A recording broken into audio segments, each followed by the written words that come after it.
Pray, hope, and don't worry.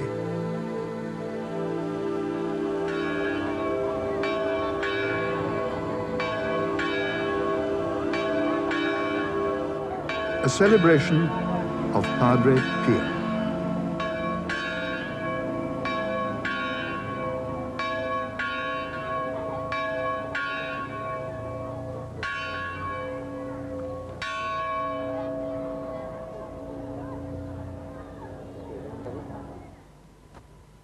On the 23rd of May, Pope John Paul came to pray and pay homage at the tomb of a man who has been called the greatest mystic of our century. A man who followed in the steps of St. Francis of Assisi, with whom he shared a nationality, a name, and a faith, and with whom he will perhaps share infinitely more. Because the man buried here surely deserved to join St. Francis in the company of saints. The Holy Father had come here to San Giovanni Rotondo twice before. He came when he was a simple priest from Rome and as a cardinal from Krakow. Today, he comes as Christ's vicar on earth. Padre Pio, baptized Francesco, shared one great mystical phenomenon with St. Francis of Assisi, the stigmata. The image of Christ in his passion, his bleeding body bearing the 5 wounds, his head lacerated by the crown of thorns. The 5 wounds, collectively known as the stigmata, have, on very rare occasions, appeared on the bodies of living people, and the Catholic Church has acknowledged previous manifestations of this kind. However, very few men have suffered the agony of the stigmata in the complete form of the 5 wounds, in the hands, the feet, and the side. The first was St. Francis of Assisi, and nearly 700 years later, the same wounds were borne by Padre Pio, the first priest to receive the wounds of Christ on the cross.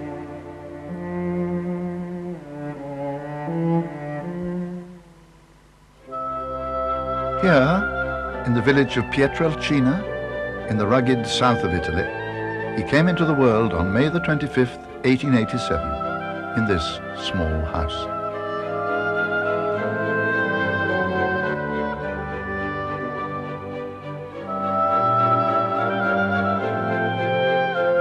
His parents, Grazio and Maria Forgione, had married in the nearby church of St. Anne.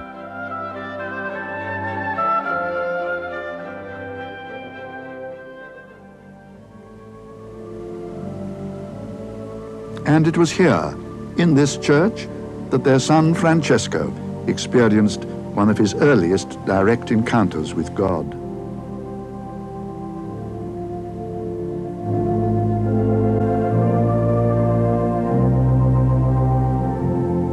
As a child of 5, he had begun to experience ecstasies and also assaults from the devil.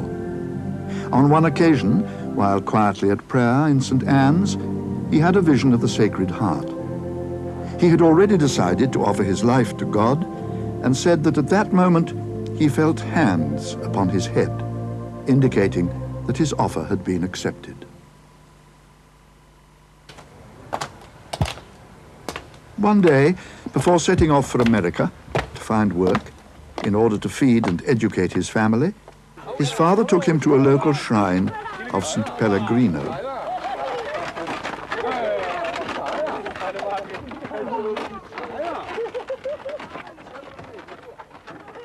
And there they witnessed a profoundly moving incident. The mother of a badly deformed child hurled her infant onto the altar, crying, "If you cannot heal him, you must keep him." The child sat up and ran to his mother's arms, completely healed. Grazio Forgione wanted to hurry his son away, but Francesco remained praying. Francesco Forgione began his religious training at Morcone and also attended several other Franciscan novitiates. He was ordained in the year 1910 when he was 23 years old in the Cathedral of Benevento. The young friar was often ill. he slipped into states of ecstasy which alarmed and worried his superiors.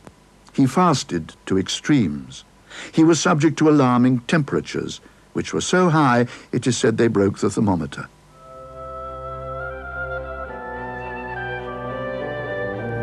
Concerned about his health, puzzled by his fevers, trances, and visions, the friars sent him back to his own village of Pietrelcina.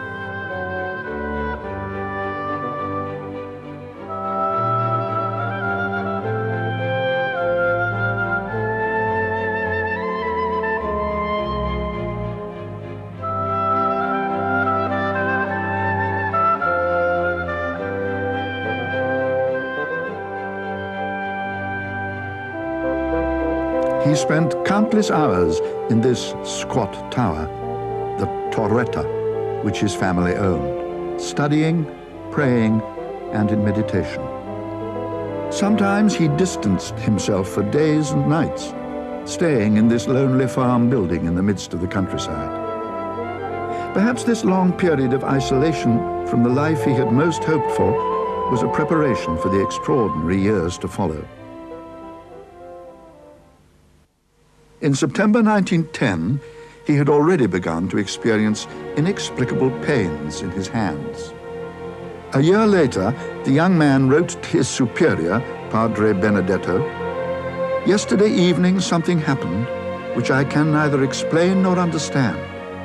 In the center of the palms of my hands, a red patch appeared, accompanied by a sharp pain. I also feel some pain in the soles of my feet." Knowing full well what these pains foretold, he begged God to spare him the embarrassment, though not the pain, of the wounds. Apart from a brief spell in the Italian army in 1915, from which he was soon invalided out, he remained at his birthplace, Pietrelcina, where the villagers had now erected a small chapel, enclosing the tree under which he had first felt the pains of the stigmata. But in 1916, in the hope that the change of climate would cure his acute chest trouble, he was sent to the isolated and inaccessible Franciscan friary at San Giovanni Rotondo, a town of no interest then, a place of eager pilgrimage now.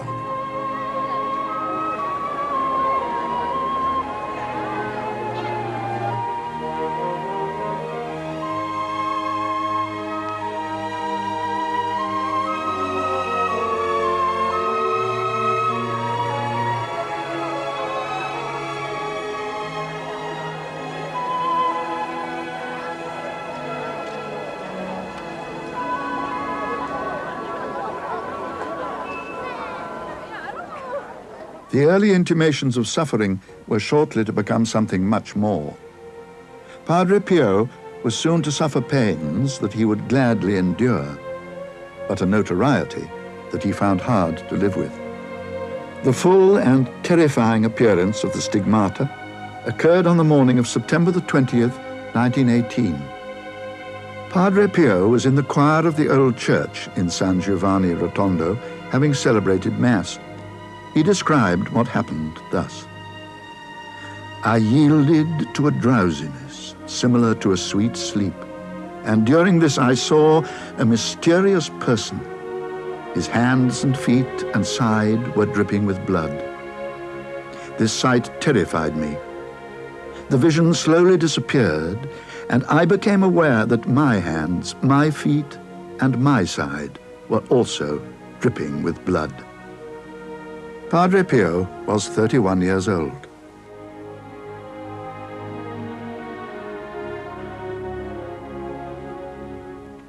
Father Alessio was for a long time a close companion of Padre Pio and looked after him in his later years. This is the place where Padre Pio received the stigmata on the 28th September 1918. From this letter here, you can see that Padre Pio was praying here when he saw this crucifix alive, dripping blood. And in that moment, Padre Pio felt an extraordinary peace inside of himself and outside. And during this time, Padre Pio always saw the crucifix alive, dripping blood. And he said that when he came out of this trance, I would say, he realized that his hands, his feet, and his side were pierced like the crucifix. This is the very first photograph of his wounds. It was later witnessed by a notary.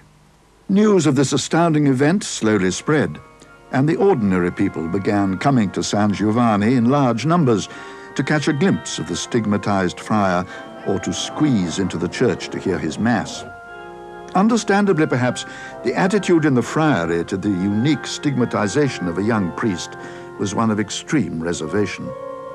There was talk of transferring Padre Pio to another part of Italy, but the people of San Giovanni clamored for him to stay. There were even threats of violence. Eventually, something had to be done. A decision had to be made. Such notoriety can be an embarrassment rather than a blessing. In 1923, the Holy Office intervened with a series of measures. It declared that there were no signs of the supernatural in the case and ordered Padre Pio not to say Mass in public and to cease all written correspondence. When the decree was read to him, he said, "God's will be done." So began the years of seclusion, when Padre Pio became a priest without a congregation, a confessor unable to give absolution, a Christian without a spiritual director. He immersed himself totally in prayer and spiritual writing and reading, and wrote the words Resta con me.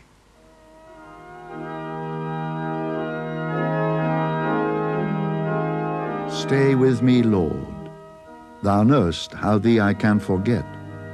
Stay with me, Lord. Thou knowest without thy strength I fall. Stay with me, Lord, for without thee my fervor fails. Stay with me, Lord. Thou art my light, thou art my life. Some time passed before the ban was lifted. Pope Pius XI, on further examination of the facts, permitted Padre Pio to resume his ministry. Eventually, a larger church had to be built to accommodate the huge congregations made up of people who came from all over the world. The flow of pilgrims began again with renewed fervor. They came then, and still they come.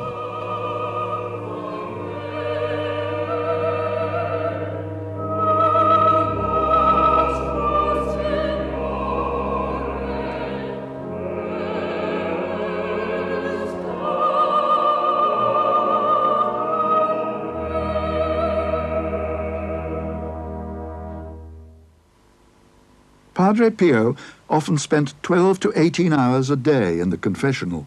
Even so, so many people came that a wait of 2 or even 3 weeks was not unusual for visitors who wished to be absolved by this charismatic figure, who always tried to keep his hands covered or hidden.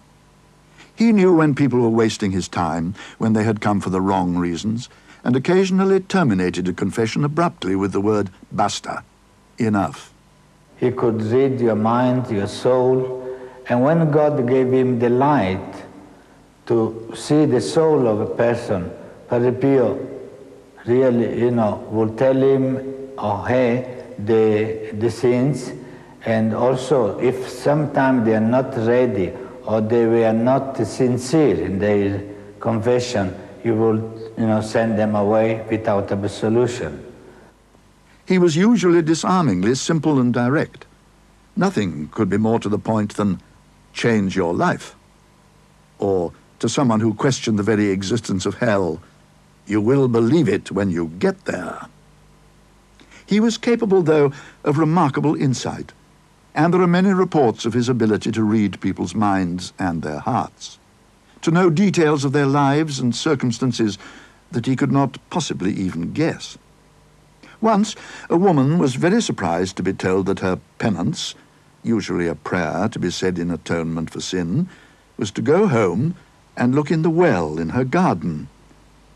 As she did so, she saw the face of the son she had had aborted many years before. Joe Greco, now a great devotee of Padre Pio, met him in very unusual circumstances. After a dream in which he met Padre Pio on the road and asked him to save his father, Joe Greco's father suddenly recovered from a dangerous operation. Joe decided to go to San Giovanni to thank Padre Pio in person. He managed to get to confession after waiting 4 days. This is what did it, really. When he saw me, he said, "Well, your father's all right then." Well, this shattered me, really, because I'd never been down in San Giovanni Rotondo before. I'd never been down that part of the world. Neither did I know anyone down there. And yet, I posed in my mind a question to him. I was saying, "Was it you? Was it you?" And he replied, "In the dream. In the dream." Well, I started shaking. I was scared stiff, to tell you the truth. I said, "Yes, Father, in the dream, Father." I told him my sins, and he gave me before he gave me absolution, he said to me, "Now then, there is something else, you know." I says, "Well, Father," I said, "I can't remember anything else." And Padre Pio went on to describe an incident with a girl in the park when he was first in the army. Well, it all came back to me. I wished the ground had have opened up and swallowed me up. I was so embarrassed. Oh dear. I said, "Yes, Father, it all comes back to me, and I'm afraid I've forgot to tell it in confession. So ashamed." Well, he said, "You've been carrying this sin around with you," he says, "ever since 1941. And the place was black-burned, to tell you the truth." And I got up to go. Padre Pio said, "There is something else you've forgotten." And there was a slight smile on his face. I said, "Oh, no, Father. Truly, there's nothing else that I can remember." I thought he was on about a sin, you know. And he said, "Look in your pocket." So I brought my rosary beads out. I gave them to him. He blessed them, and he gave them back to me. And that was it. Those who knew Padre Pio talk with undying affection and admiration of a man who spent 50 years in extreme pain, for there is no doubt that he suffered real anguish from real wounds. The medical evidence of the stigmata, supplied by doctors who examined Padre Pio over the years, is impeccable. Dr. Luigi Romanelli, Dr. Giorgio Festa, and Padre Pio's personal physician, Dr. Sala, provided documentary evidence, as did many other independent medical experts, that the wounds were genuine and showed no signs of either healing or festering. Father Stefano is the superior of the Capuchin Friary at Pietrelcina, where they have a room devoted to the many relics of Padre Pio's life. Of all the mementos we have here, the most important is Padre Pio's nightshirt, which, as you can see, is stained with his blood. How did this happen? We know that Padre Pio experienced the whole of Christ's passion, the scourging, the crowning with thorns, the wounds of the stigmata, and that in his own words, the scourging occurred nearly every week over a period of many years. In spite of the continual pain, his contemporary, Padre Villani, once said, "In the depths of his soul, he is the happiest man in the world." His attitude to life, in his own words, was always pray, hope, and don't worry. Anxiety does not help at all, he would say. The good Lord will listen to your prayers. And yet this man, who was like no other man, for many years of his life rose at 2:30 a.m., went to the sacristy at 4, said Mass at 5, a time decided after his period of rejection by Rome, when he had been ordered to say his Mass as early as possible, hoping to discourage large congregations. But still they crowded to this center of worship and waited for an hour or more, even in bad weather, for the door to open. As he pleaded with God to forgive his people, there were so many to be remembered, so much to offer, that his Mass could last for more than 2 hours. The stillness in the church was absolute.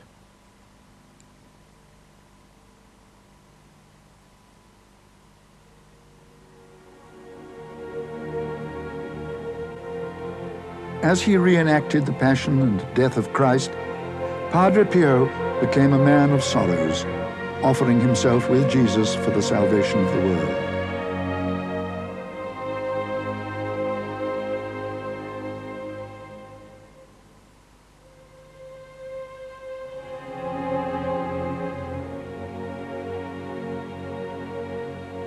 An eyewitness says, as he turned to give the last blessing, the peace of Christ descended on all present, and one realized that God, in his love and mercy, had given us this man of suffering in our lifetime to reenact before our eyes the mystery of our salvation.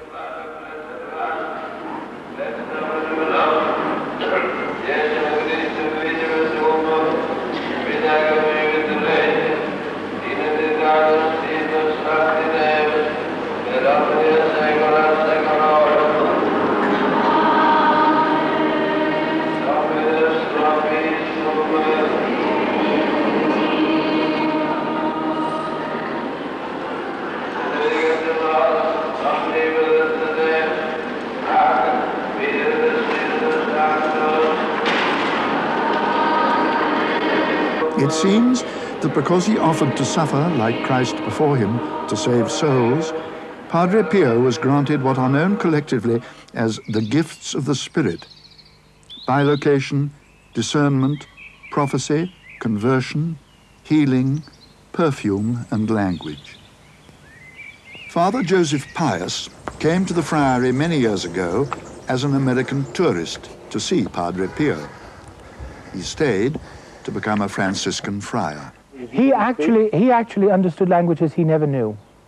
For instance, how do we know that? By the documented evidence in his life. For instance, after making me learn Italian when I didn't understand why, he spoke to me in perfect English 2 months before he died. And had he not been known to speak in English before, you mean? He had been known to hear a confession in English, I think in 1927, but only that do I know about English. Then there's the story of the French prince who came and spoke with Father Pio privately for 15 minutes and marveled at how perfectly an Italian could speak and pronounce French. The volume of his mail from all over the world was astounding. During the Second World War, he often gave families accurate reports on the fate of their menfolk who were away fighting. Many of his statements turned out to be prophetic. Father Peter Villani was brought up near San Giovanni, and his mother was a great admirer of Padre Pio. His father had emigrated to America to find work. My mother, as usual, used to ask Padre Pio of everything she had to do. So even that time she went, and after her confession, she said, "Father, my son is asking me to go and see him. Can I go? What do you think?" Oh, Padre Pio said, "Oh, no, you can't." "Why I can't?" said my mother. "Why I can't?" Because she's thought something had happened to me. So why I can't see my son? "Oh, well, you know," said Padre Pio, "your husband is dying."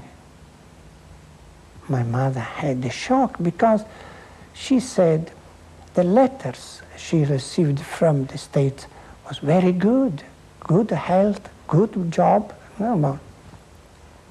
So because Padre Pio said no, she didn't come. And in fact, the day when she was due to come and see me, she received a telegram from the state to say, "Yesterday your husband died from a mine coal accident." Some of the most extraordinary stories are about his bilocation, that is, his apparent ability to be in two places at once, on occasion even to hold up the passage of time. Father Villani and his mother would frequently walk 12 kilometers to San Giovanni from their village to attend Padre Pio's Mass. One day, after Mass, while Padre Pio was taking off his vestments, A friar told her that the friary had no bread, so she went all the way back to San Marco on foot. Collected the big loaf of bread, about 6-7 kilos, and put it on her head like our women did when carrying things, and back to San Giovanni to find Padre Pio in the middle of getting off his mass vestments. So, by an extension of the power of bilocation, his mother travelled all that distance in less time than Padre Pio needed to take off his vestments. After he received the stigmata, he never left San Giovanni Rotondo. Yet there is an army of witnesses to swear that they saw him in many different parts of the world. And since his death, people are still unexpectedly finding themselves in his presence.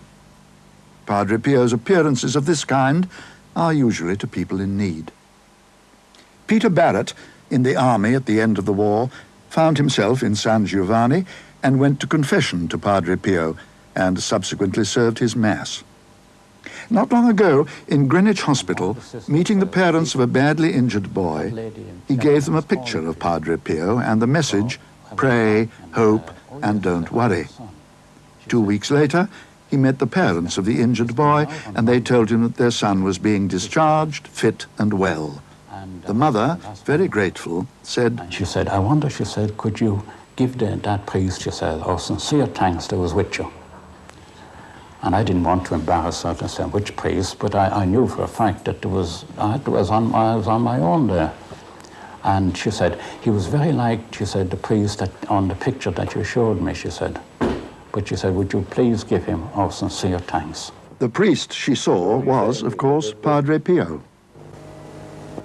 Margaret Neal recently had this experience in San Giovanni. Our spiritual director on the pilgrimage, coming round giving each person the host. I saw him give my friend Kathleen the host, and then when he came to me, he just passed me, and I looked forward and I saw this other priest walking forward with a chalice raised in his hand. I realized that it was Padre Pio himself who was giving me Holy Communion.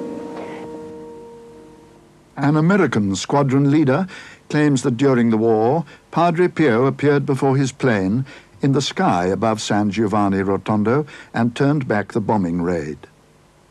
At the time, he had never even heard of Padre Pio and was only able to put a name to his vision when he saw Padre Pio in San Giovanni Rotondo several years later.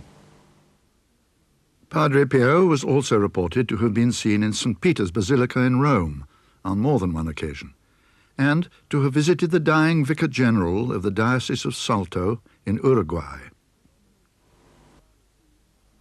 Testimonies of his power of healing of minds, bodies and souls are too numerous to relate. My name is Sean Mulrine. I come from Derry City. This is my wife Anne. At this recent gathering in Ireland, Eileen Maguire talked about some of them. We have instances that are not explainable, such as, for example, Sean and Anne Mulrine in Northern Ireland. Sean and Anne was expecting twins, and she had a very serious brain hemorrhage. And her husband prayed daily. Clinically, she was dead. She was placed on a life support machine. Her husband stayed at her side, continuously praying to Padre Pio. And on one occasion, the mitten was brought. Anne was blessed with the mitten of Padre Pio, and for the first time, after weeks on a life support machine, she moved her hands. And from there, perhaps Sean could continue to tell you the story. So I went to see the surgeons, and they sat down, 3 of them, and they said to me, Mr. Mulrine, the operation is over. It is, or it has been, our opinion, a miracle that we were able to keep your 2 unborn children inside your wife's womb while such a long and tedious operation went on. She walked away from the hospital perfect and left her sticks behind her. And twins were born, and she is now mother of 4 children and perfect. Right.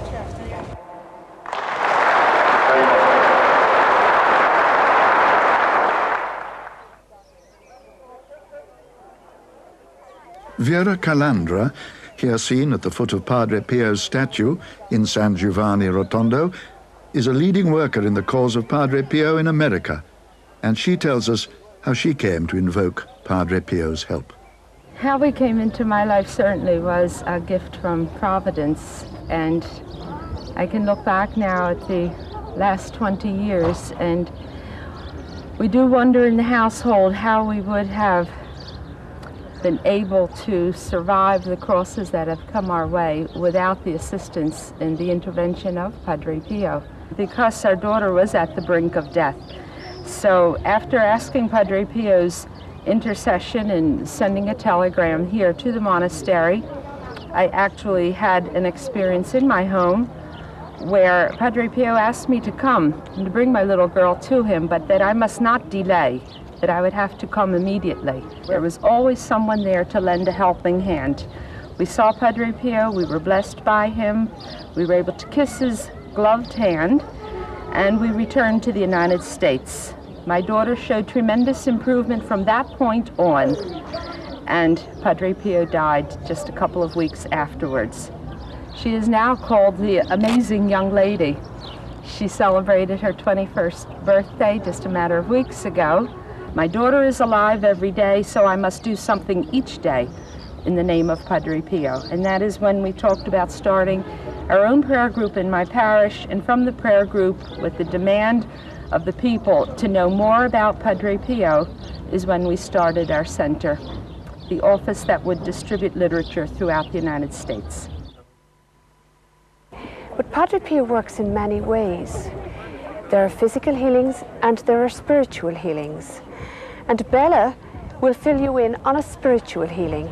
10 months ago, we got word from Germany that my brother was very ill with cancer. And she was even more worried to hear that he had given up the practice of his religion. She sent him leaflets with information on Padre Pio, together with scented rosary beads from San Giovanni. My brother, I tried to talk to him in February about Padre Pio, and he got actually very angry with me.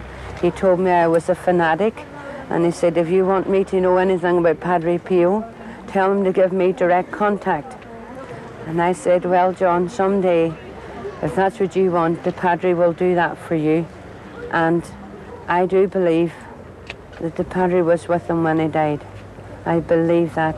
What we are saying, it was through the intercession of Padre Pio that my brother received the last rites of the church before he died. Joe Greco also had great faith in the spiritual power of Padre Pio.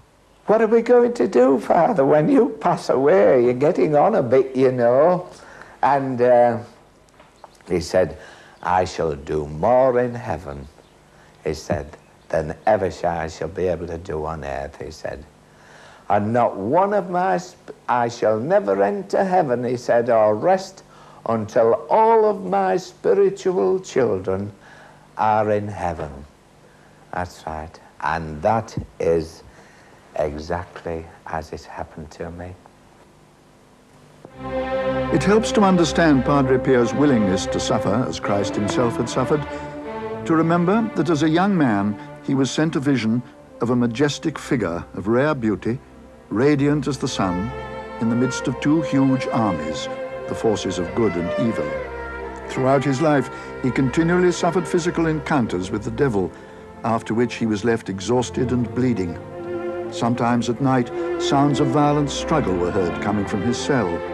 He even showed signs of having been physically assaulted, and on one occasion was so badly injured he had to spend several days in bed.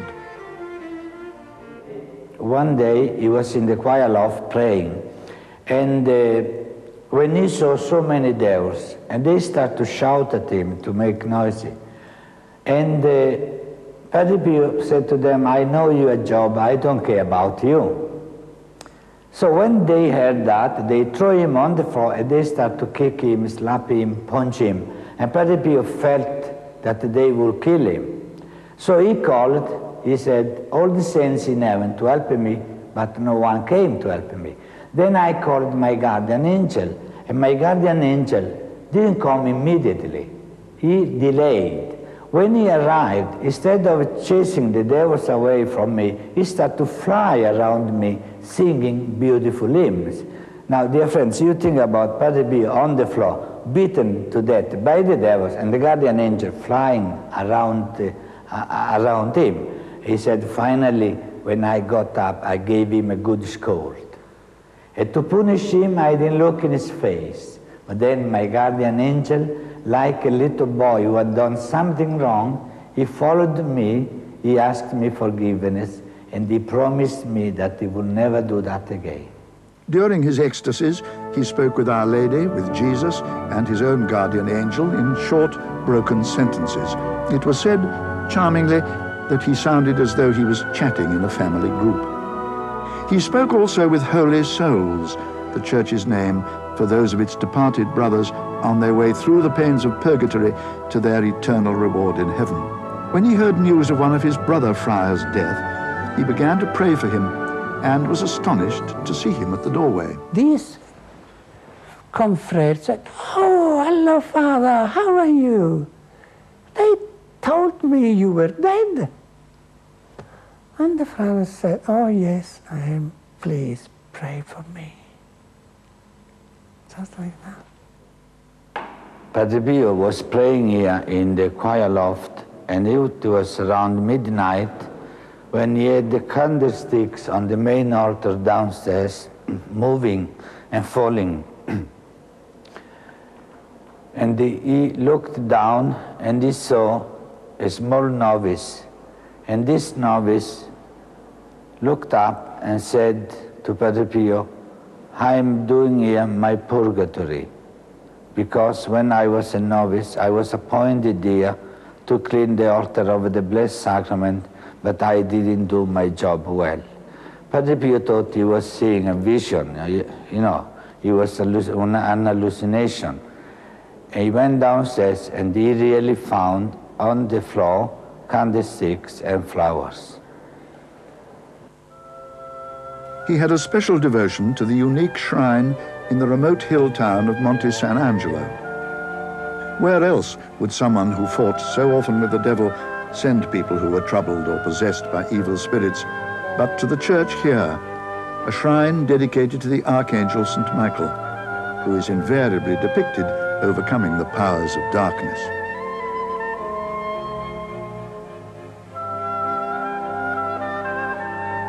This subterranean shrine on the cliff of the Gargano has a deep stairway that leads to an underground church dating from the 4th century, where the instruments of crucifixion are depicted.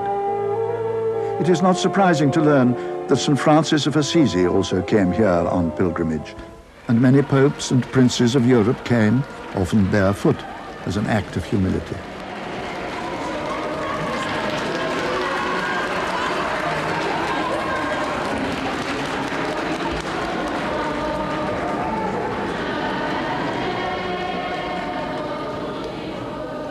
And knelt here to pray for the protection of St. Michael.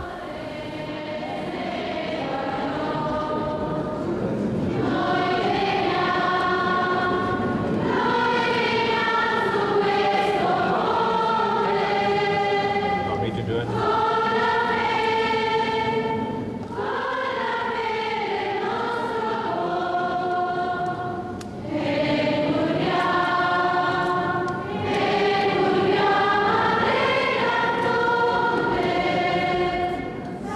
When Pope John Paul II came to pay a pastoral visit to this area, this shrine was the scene of deep prayer. Perhaps the Holy Father remembered his first meeting with this charismatic friar when he visited so many years before as a student.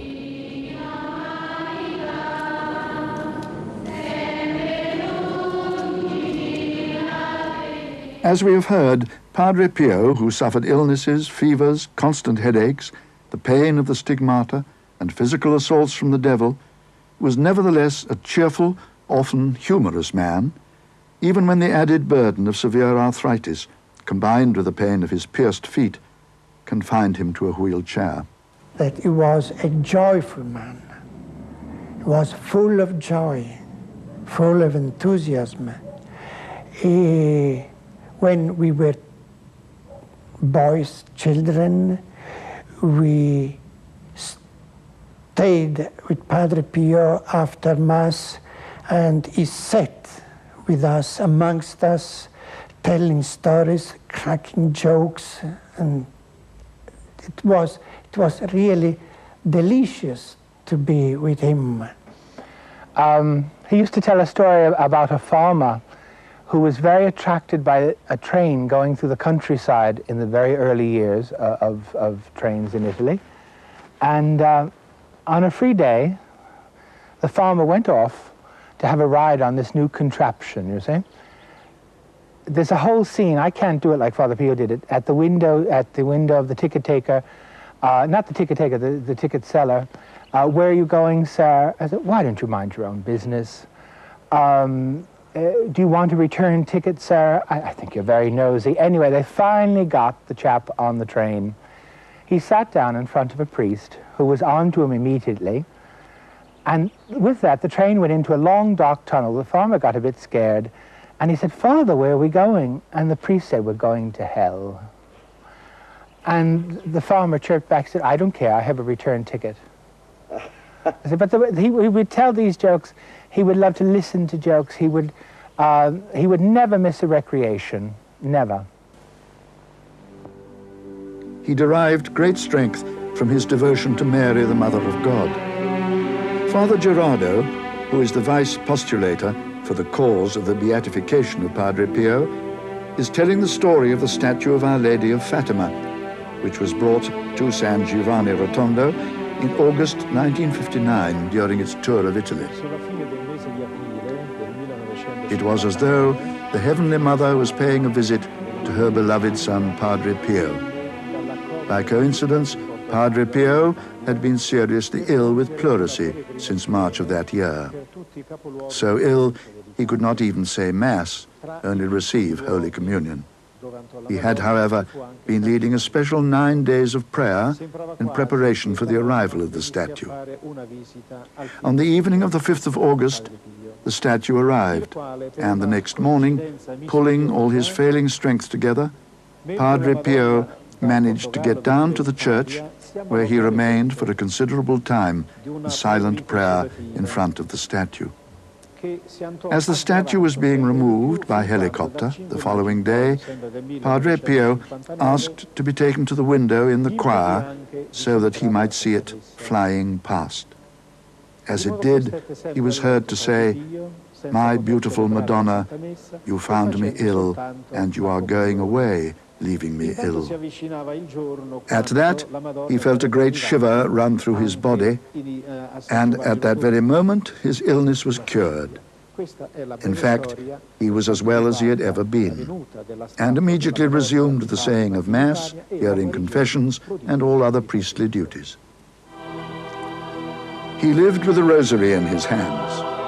The rosary is the weapon against evil, he often said.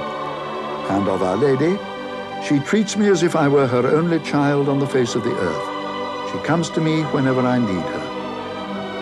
An expression of gratitude and joy, not of conceit. The day before his death, he insisted, "Love the Blessed Virgin and make her loved. Always say the rosary." His last word on earth was, Maria. On September the 20th, 1968, 100,000 pilgrims gathered in San Giovanni for the 50th anniversary of Padre Pio's receiving the stigmata. Many of the visitors belonged to the prayer groups, which had grown spontaneously in many countries from his constant exhortations to prayer. There are now over 2,000 such groups throughout the world.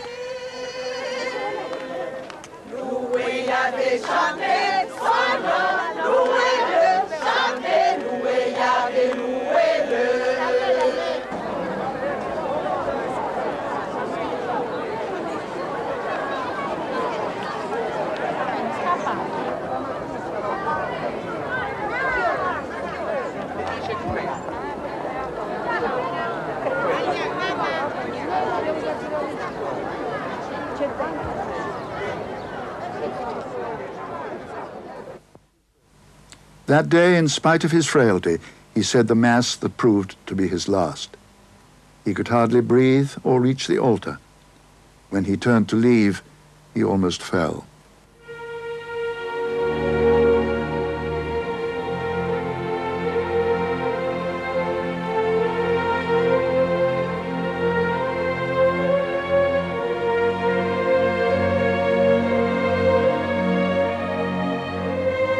In the evening, he asked to be helped to the window to greet once more the visitors to San Giovanni. He waved his white handkerchief.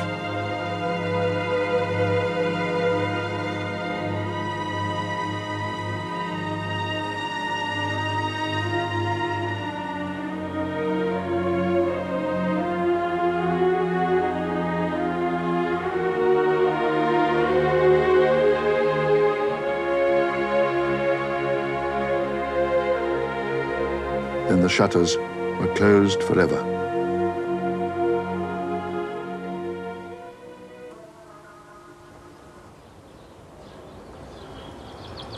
Father Pellegrino was with Padre Pio on the night he died and is here telling Father Pius about it. I went to Padre Pio's cell about 8:30 or 9 p.m.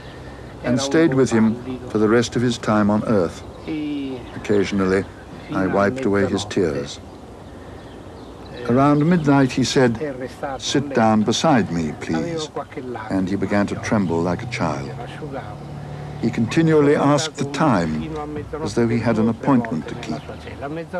At 1 a.m., he asked to make his confession and renewed his religious vows, which end with the words, "If you abide by this on behalf of God, I promise you eternal life."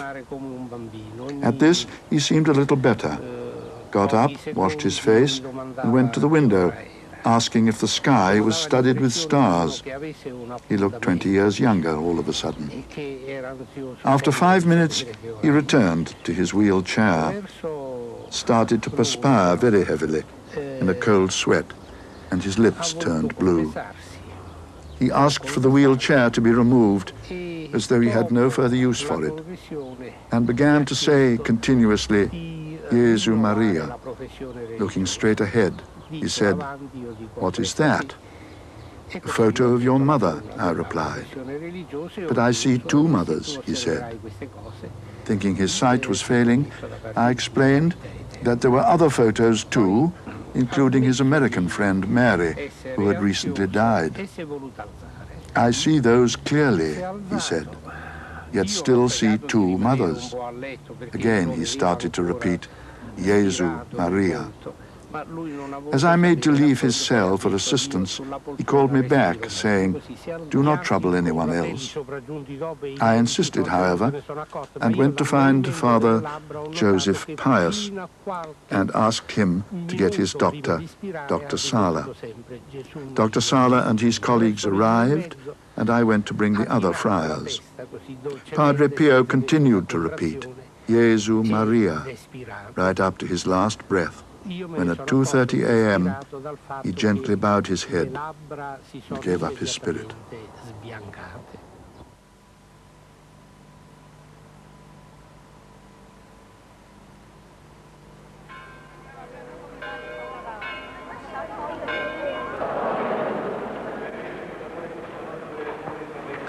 The wounds of his feet, hands, and side had begun to heal during the recent months.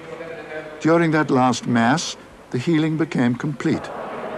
His dead body showed not a single scar or mark. He was already sharing his Saviour's resurrection.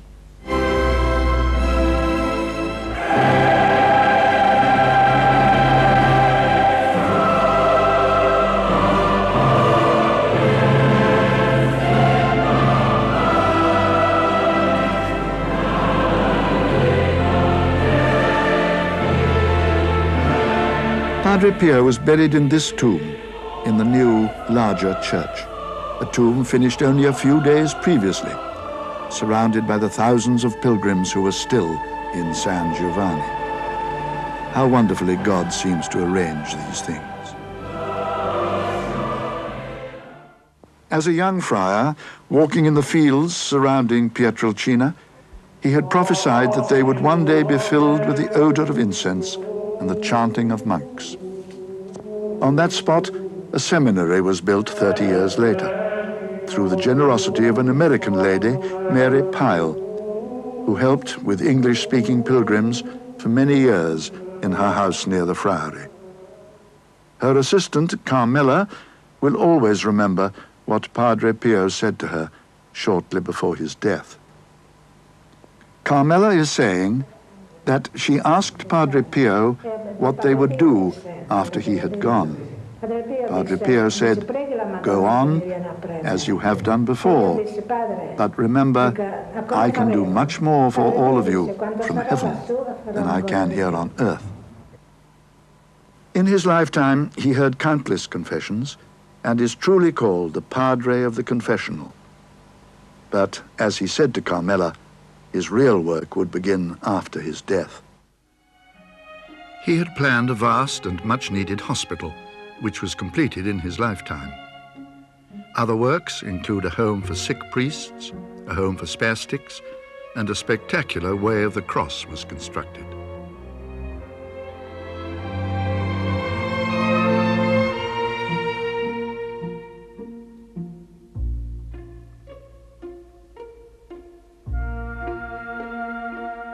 Here, he is depicted as Simon of Cyrene, the man taken from the crowd to help bear Christ's cross to Calvary. Padre Gerardo described Padre Pio as the greatest mystic of our century.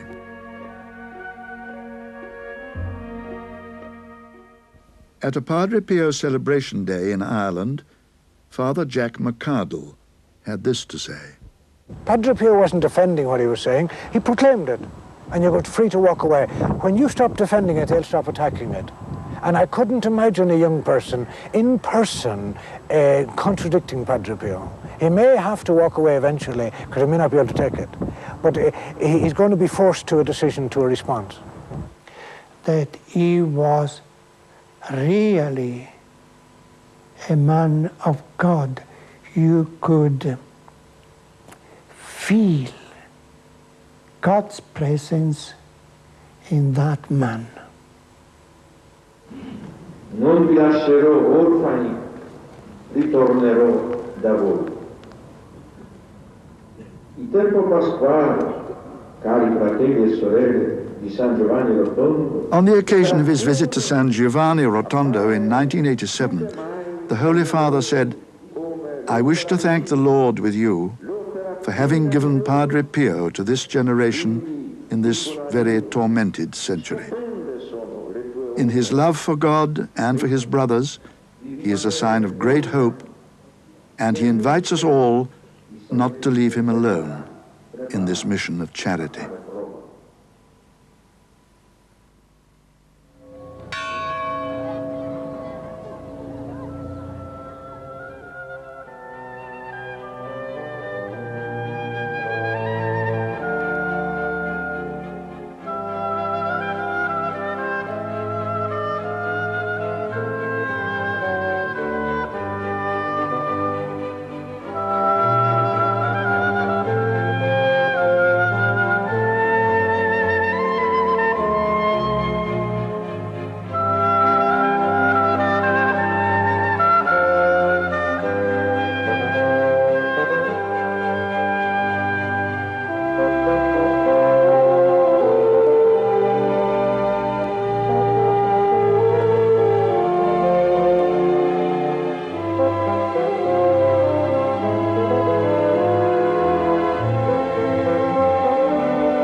The cause of Padre Pio's beatification was officially opened in 1983, the decree being signed by Pope John Paul II, who had long been a devotee of the man baptized Francesco Forgione.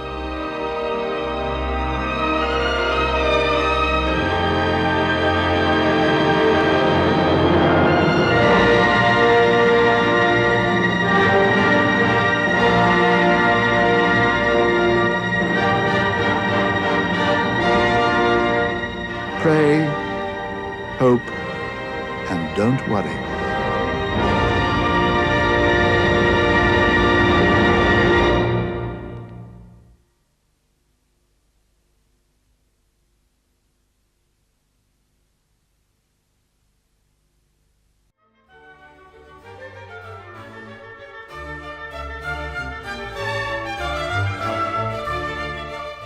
Number 1, Padre Pio, Pray, Hope, and Don't Worry.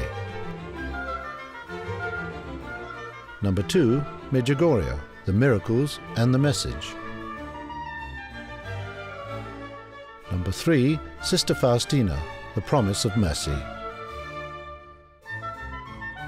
Number 4, At the Gates of Heaven. Number 5, The Life of Sister Faustina. Number 6, I Can Refuse No One.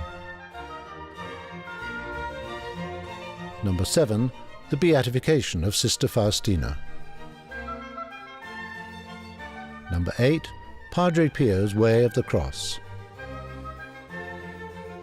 Number 9, The Beatification of Padre Pio.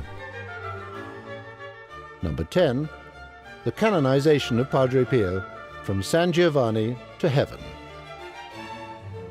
Number 11, Padre Pio Revisited. Join us in celebrating the dedication of the new basilica in San Giovanni.